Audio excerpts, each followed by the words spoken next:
Salut, et s'il en parlait de mon héroïne? Bonjour Louise Coldefi. Bonjour. C'est mercredi 14 décembre que sort Mon héroïne au cinéma, le premier film de Noémie Lefort. Depuis son plus jeune âge, Alex ne rêve que d'une chose, réaliser des films. Mais à Rouen, son quotidien est bien loin du glamour hollywoodien. Surprotégée par sa mère Mathilde, elle espère intégrer une prestigieuse école de cinéma à New York, mais hélas, tout ne se passe pas comme prévu et ses rêves sont brutalement brisés. Mais refusant d'accepter son sort, Alex décide de partir à New York avec l'aide de son excentrique tante Juliette pour un projet complètement fou, donner son scénario à la grande actrice Julia Roberts. Vite rejoint par Mathilde, cette aventure new-yorkaise va marquer pour les trois femmes le début d'une nouvelle étape dans leur vie et les rapprocher plus que jamais. Cette histoire invraisemblable pourrait sortir d'un scénario hollywoodien tellement elle est folle. Et pourtant, nous sommes ici dans une histoire vraie, celle de la réalisatrice Noémie Lefort. Car oui, ce film, c'est son histoire. Et même si c'est son premier film, Noémie Lefort traîne ses caméras dans le milieu du cinéma depuis pas mal de temps. Tout d'abord devenue journaliste cinéma par accident, elle a ensuite monté sa société de création de contenu pour les studios de cinéma français et américains pour faire des reportages, making-of, vidéos promo, et je peux vous dire qu'elle était la spécialiste française dans ce domaine. Et c'est donc tout naturellement qu'elle a eu envie enfin de réaliser son premier film, et quoi de mieux que de se raconter dans cette première expérience. Et pour ça, elle s'est entourée d'un casting de premier choix avec Chloé Jouannet, Pascal Arbillot, Louise Coldefi et la grande Brigitte Fossé. Et j'ai justement eu la chance d'interviewer en tête-à-tête Louise Coldefi il y a quelques temps, et je vous propose de regarder cette interview dès maintenant, et on se retrouve juste après pour que je vous donne mon avis sur Mon héroïne. Première question toute bête. Comment l'histoire de Mon héroïne est arrivée jusqu'à vous? Alors, j'ai rencontré Noémie sur le making-of de Family Business, tout d'abord. Et puis, voilà, on avait un petit peu échangé mes patrons, parce qu'elle travaillait, je travaillais aussi, donc on n'avait pas tellement le temps de discuter d'autres choses. En revanche, elle m'a appelé plusieurs mois après, je crois. Elle m'a parlé de son projet, qu'elle m'a présenté brièvement, elle me l'a pitché, et puis elle m'a dit, si tu veux, je t'envoie le scénario. Donc j'ai eu le scénario, et puis je l'ai trouvé formidable. Donc je l'ai immédiatement envoyé à mon agent, qui m'a rappelé immédiatement. Et j'ai rappelé Noémie pour lui dire que c'était un grand oui tout de suite. Alors vous jouez le rôle de Juliette, la tante d'Alex. Ouais. Comment vous définiriez votre personnage? J'ai l'impression que Noémie, étrangement, s'est finalement peut-être plus racontée dans le personnage de Juliette que dans le personnage d'Alex, qui est censé être son incarnation. Mais j'ai l'impression que ouais, elle a... Voilà, elle s'est racontée et donc Juliette est à l'image de Noémie, c'est-à-dire un personnage bienveillant, positif, très dynamique et qui insuffle comme ça beaucoup d'espoir et beaucoup d'énergie aux personnes autour d'elle. Et voilà, donc le personnage de Juliette, un cadeau, hein, j'ai envie de dire. Ouais. C'est tellement agréable à jouer, des personnages comme ça. Juste des personnages un peu... qui sont là pour les autres. Voilà. D'ailleurs, ce qui est intéressant, c'est que vous êtes un peu l'élément comique du film. Pourtant, c'est vous qui avez une des scènes les plus sentimentales, j'ai envie de dire, et importantes, quand vous réconfortez Alex dans sa chambre. Ouais. Vous êtes l'élément déclencheur qui va envoyer Alex... Donc, comment vous avez abordé cette situation Parce que bon, vous avez explosé grâce à Family Business et au rôle très déjanté que vous aviez déjà dans ce film. Du coup, voilà, ce qui est intéressant aussi, c'est qu'on voit une autre facette de vos talents. Ouais. Comment vous avez abordé justement cette scène-là, qui est vraiment, je trouve, pour votre personnage, une scène complètement à part du reste du film? Oui, tout à fait. Avec Noémie, c'est vrai qu'on s'était parlé de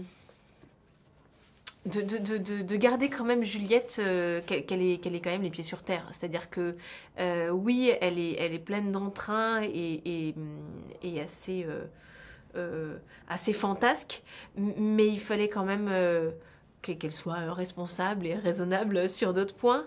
Et on s'était raconté aussi que le décès de la grand-mère m'avait éteint, en tout cas avait un peu éteint le personnage de Juliette.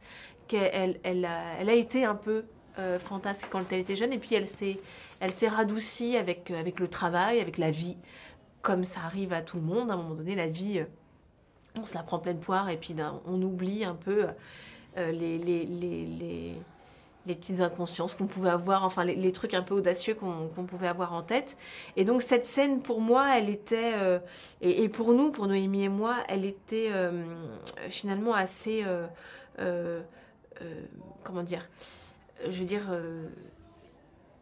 c'était l'essence de cet endroit-là. C'est-à-dire qu'il fallait qu'on touche au moment où, oui, le décès de Granny a éteint quelque chose. Il y a quand même une profondeur, une sensibilité. Et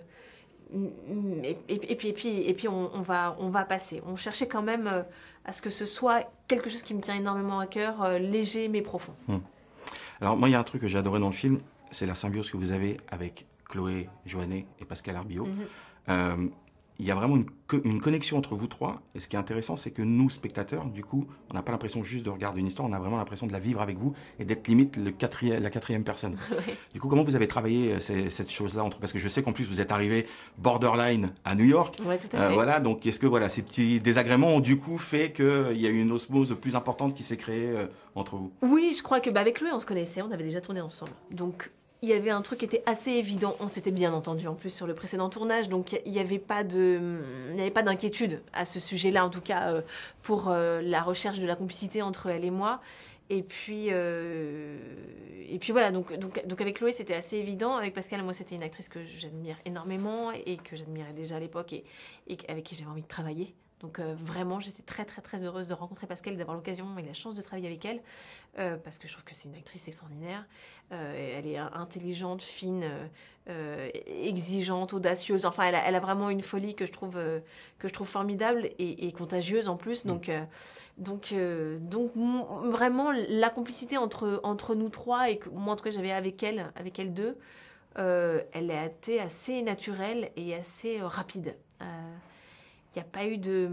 Il y a beaucoup de sincérité, je trouve, qui ressort à l'écran quand même. Oui, ben oui. Et puis c'est vrai que vous avez raison. Enfin, je veux dire, New York, on est arrivé le jour de l'ouverture des frontières.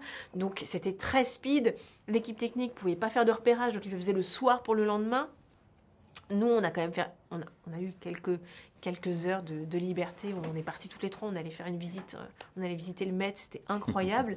Et voilà, donc ces petits moments isolés, toutes les trois, étaient bénéfiques et hyper joyeux. Et puis l'intensité aussi du travail a créé aussi une belle cohésion entre nous trois, quoi.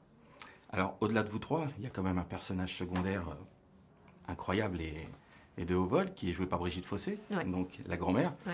Alors moi, quand je l'ai vu, voilà, c'est de ma génération, donc quand j'ai vu, j'ai dit, oh, il y a la maman de Vic dans Bien la boum sûr, qui joue dedans. évidemment. Vous avez des scènes en plus, ensemble. Comment vous avez abordé le tournage avec elle? Je crois de la même manière que vous. Pour moi, c'était Françoise Berreton, enfin, Voilà. je veux dire. Mais c'est aussi Jeux interdits, c'est aussi Les Valseuses, enfin, c'est aussi une carrière au théâtre extraordinaire, Brigitte Fossé. Donc elle est mythique, quand même. Enfin, peu importe l'âge qu'on a, hein, je veux dire. Ouais, tout à fait. Elle est... C'était avec beaucoup de joie et beaucoup d'admiration que j'ai regardé Brigitte pour la première fois. Et j'étais heureuse parce qu'en plus, comme c'est une actrice aussi de théâtre, on a pu énormément parler de ça. Et donc, on a énormément échangé sur théâtre. Comme en plus, voilà, moi, je jouais le soir en même temps qu'on tournait. C'était intense pour moi. Et on parlait de ça. On parlait de l'intensité de travailler sur deux projets en même temps. Et voilà, donc, un régal, quoi, Brigitte. Alors, pour parler de vous un peu plus particulièrement, je trouve que pour moi, vous avez un talent comique incroyable. Et dans les actrices de la nouvelle génération, je pense que vous êtes vraiment dans le haut. Mais pour en avoir discuté avec Noémie il y a quelques temps, Ouais. elle m'a dit que vous étiez dans la vie de quelqu'un, parce que vous avez des rôles quand même, voilà, si on pense à Family Business, ou même dans mon héroïne, même si c'est un peu moins, voilà, on est un petit peu, vos personnages sont un petit peu barrés, etc. Ouais, tout à fait. Et elle m'a dit que dans la vie, vous étiez plutôt le contraire, très Oui, timide, tout à fait. très réservé. Comment vous expliquez ça, que devant la caméra, vous arrivez comme ça à exploser ce que vous n'êtes pas dans la vie Oui, c'est la question introspection. Non, mais je crois que c'est... Je crois que c'est d'autant plus parce que j'ai cette liberté-là devant une caméra ou devant des spectateurs, enfin je veux dire au théâtre, sur scène, que j'aime ce métier. Enfin, je veux dire, c'est un espace de liberté qui m'est donné, un espace dans lequel, à l'intérieur duquel je ne crains rien. Donc moi qui suis un peu dans la vie et timide et peureuse de plein de trucs, enfin, je suis pas vraiment une rebelle et voilà, ça me... Oui, enfin, c'est une... J'ai l'occasion là dans le jeu, vraiment dans le fait de jouer comme finalement un enfant joue dans sa chambre, à dire on disait qu'on est des chiens et qu'il fait le chien toute la journée, et ben c'est ce même espace de liberté que je peux prendre. Et je sais pas, il y a un truc qui se débloque et qui s'arrête une fois que c'est fini. Enfin, je veux dire, non mais c'est vrai, je sors du théâtre, je rase un peu les murs, je suis pas hyper, je parle pas très fort en disant alors est-ce qu'on a bien aimé ce que j'ai fait? Pas du tout, je suis très voilà, je suis dans un petit coin et puis après je rentre chez moi tranquillement parce que je sais pas quoi dire. Par contre, vous avez des bonnes idées pour faire des doigts d'honneur, d'après ce que j'ai compris. Oui, tout à fait. Mais ça, c'est très étrange. Mais en fait, c'est ça, c'est que en fait, le processus créatif, pour moi, est un espace de liberté incroyable et fou que je n'ai pas dans la vie. Dans la vie, j'ai ma construction, j'ai ma personnalité qui est ce qu'elle est. Et puis, j'ai la possibilité d'être quelqu'un d'autre et donc d'avoir beaucoup plus de folie et d'audace ailleurs. Donc, j'y vais, quoi. Et effectivement, le doigt d'honneur, de manière très étrange, et je m'en suis aperçue, je propose très souvent des doigts d'honneur. J'en propose très souvent. J'en ai fait dans pas mal de films, en fait. Ouais, ça peut être une marque de fabrique, hein, finalement. Peut-être. Après, je suis pas sûre que Céline Sciamma, si jamais à l'occasion elle pensait à moi, qu'elle a envie que je propose un doigt d'honneur. Quoi. Alors, 2/3 du film se passe à New York. Ouais. Noémie m'expliquait que, à la différence du cinéma français, quand on veut déplacer un objet, elle me dit je pouvais le faire. Là-bas, il faut passer par l'assistant réalisateur, qui passe par l'assistant accessoiriste, etc. Du coup, vous, en tant qu'actrice, quelles ont été, vous, les problématiques que vous avez rencontrées durant le tournage? Nous, on n'a pas senti tellement de différence entre la France et New York vis-à-vis de la direction d'acteurs ou quoi que ce soit. On était plutôt aux premières loges pour assister au doute et à la surprise de Noémie quand elle disait je crois que je ne peux pas parler aux figurants. Ils devraient faire ça et ils ne le font pas, mais il faut que j'aille demander à quelqu'un de leur dire. Ça, c'était une surprise. Donc, moi, j'étais en découverte totale de comment ça fonctionne là-bas. Mais pour nous, ça n'a pas changé grand-chose, mis à part voilà, l'émerveillement que c'est d'être à New York et qui n'a pas du tout été fin ni joué, puisque c'est magique d'être là-bas. Ouais. Donc, naturel pour ça aussi, quoi. Eh bien, merci Louise. Bah non, merci à vous. Merci beaucoup. Merci. Hein. Durant 3 semaines sur DCU, je vous ai proposé une émission qui s'appelait En attendant mon héroïne, où avec la réalisatrice Noémie Lefort, nous sommes revenus sur la genèse du projet, l'écriture du scénario, la réalisation entre Rouen et New York, le casting, la bande originale du film et même la chorégraphie. Et on a même aussi évoqué le fait qu'elle ait utilisé les effets spéciaux de The Mandalorian dans son film. Mais bien entendu, je vous le promets, tout ça et bien sûr sans spoiler. Mais alors du coup, que vaut mon héroïne? Pour son premier film, Noémie Lefort, qui est une fan inconditionnelle des comédies romantiques anglo-saxonnes telles Pretty Woman, Coup de foudre à Notting Hill ou Love Actually, a réussi à capter l'ambiance et l'essence de ces films pour en faire un long métrage drôle et émouvant sans pour autant y mettre le côté romantique. Car oui, il y a de l'amour dans le film, mais c'est un amour familial. Et avoir réussi à faire tout ça, je peux vous dire, c'est une vraie prouesse scénaristique. Elle joue avec les codes, s'amuse à glisser des easter eggs un peu partout en 2e et 3e plan. Il y a des références, des hommages, mais sans jamais copier ce qui a déjà été fait. Elle a tout simplement réussi à mélanger le côté rom-com anglo-saxonne avec une écriture française plus travaillée. Mais souvent, ces comédies romantiques tiennent plus sur leur histoire que sur leur qualité de réalisation. Et là aussi, Noémie Lefort nous prend à contre-pied. Car je peux vous dire que pour mon héroïne, elle a bossé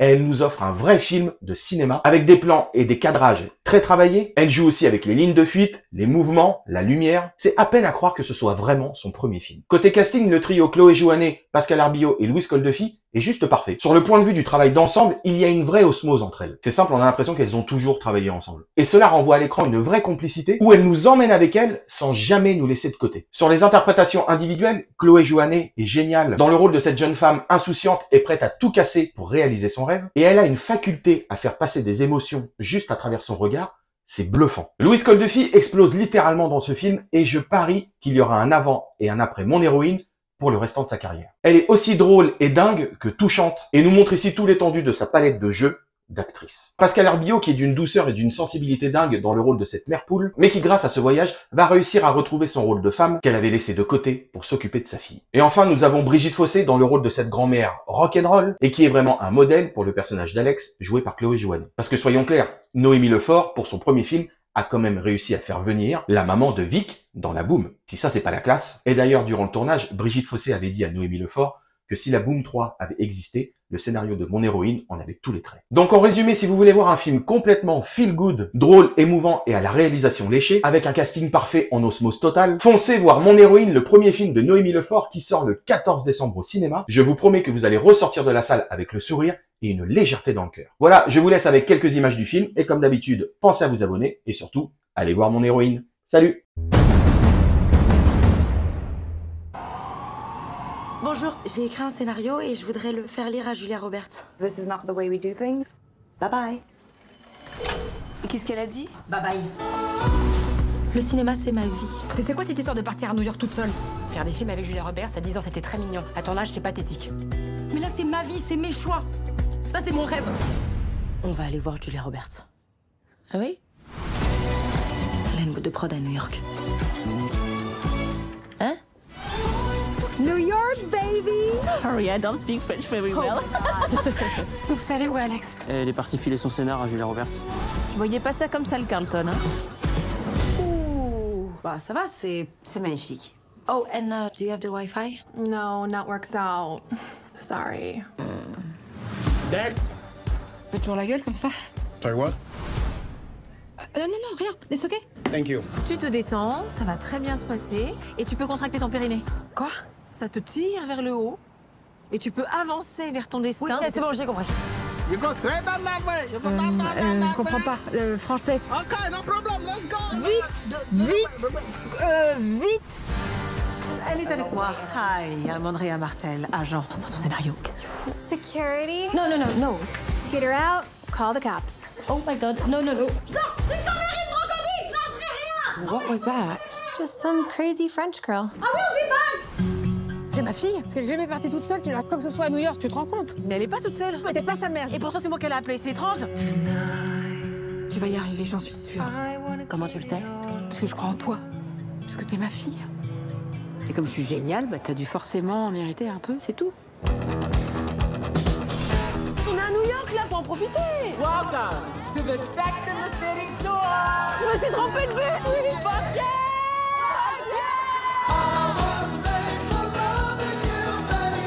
These bitches are amazing!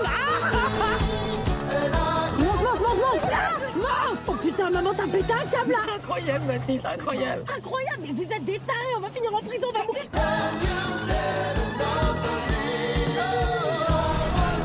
J'ai rendez-vous avec quelqu'un du bureau de Julia. Je te laisse pas toute seule la nuit comme ça à New York, donc je te suis. Ok, très bien. Très bien. Pas de problème. Ok. Très bien. Très bien, d'accord.